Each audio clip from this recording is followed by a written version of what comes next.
ताई माँ को लगता है कि ईसा अपशगुन है, जिसने न केवल सूरज को छोड़ा बल्कि उसने हमें नीचा दिखाया है। ताई माँ यह फैसला करती है कि वह अपने बेटे सूरज के लिए ईसा से अच्छी लड़की ढूंढ कर लाएंगी। अगली सुबह आंगन में ताई माँ घर के सभी सदस्यों को बुलाती है और कहती है कि सूरज सिर्फ उनका बेटा ही नहीं बल्कि वह इस शहर का आईएएस ऑफिसर है। उसकी जिंदगी में अब ईसा की कोई जगह नहीं, जिसने उसको गुंडा कहकर ठुकरा दिया था। अब मैं सूरज की दूसरी शादी करने का फैसला कर चुकी हूँ, जो हमारे खानदान की मर्यादा और सूरज के पद के लायक हो। जैसे ही ईसा को बंटी से यह खबर मिलती है कि ताई माँ सूरज की शादी किसी दूसरी लड़की से कराने का फैसला कर चुकी है, ईसा के पैरों तले जमीन खिसक जाती है। ईसा जानती है कि ताई माँ उसे कभी नहीं माफ करेंगी, लेकिन वह अपने सूरज को इस तरह किसी और का होते हुए देख चुप नहीं बैठ सकती। इधर ताई माँ ने दूसरी शादी की रस्में शुरू कर दी है। घर में मेहमान आने लगे। सूरज चुपचाप एक कोने में खड़ा है। उसकी आंखों में ईसा की यादें हैं, लेकिन वह ताई माँ के सम्मान के आगे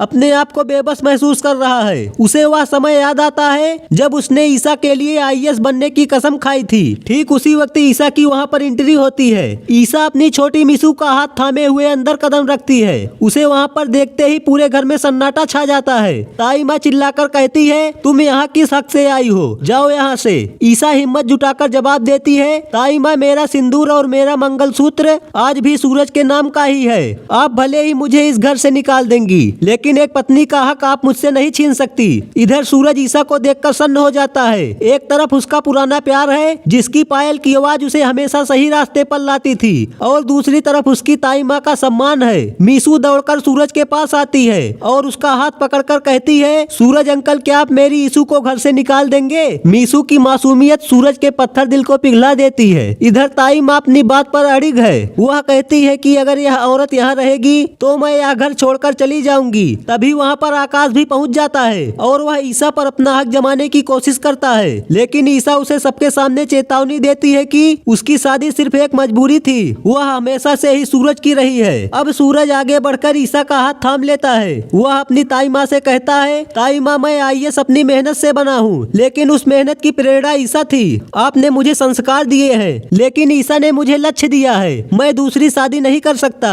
दोस्तों आपको क्या लगता है, क्या ताई माँ अपनी अपमान को भूलकर ईसा को फिर से अपने बहू के रूप में स्वीकार करेंगी? अपनी राय कमेंट में जरूर बताएं। और अगर आपको यह अपडेट पसंद आया हो तो वीडियो को लाइक करें और अपने चैनल नेक्स्ट एपिसोड इंडिया को सब्सक्राइब करना ना भूलें। धन्यवाद।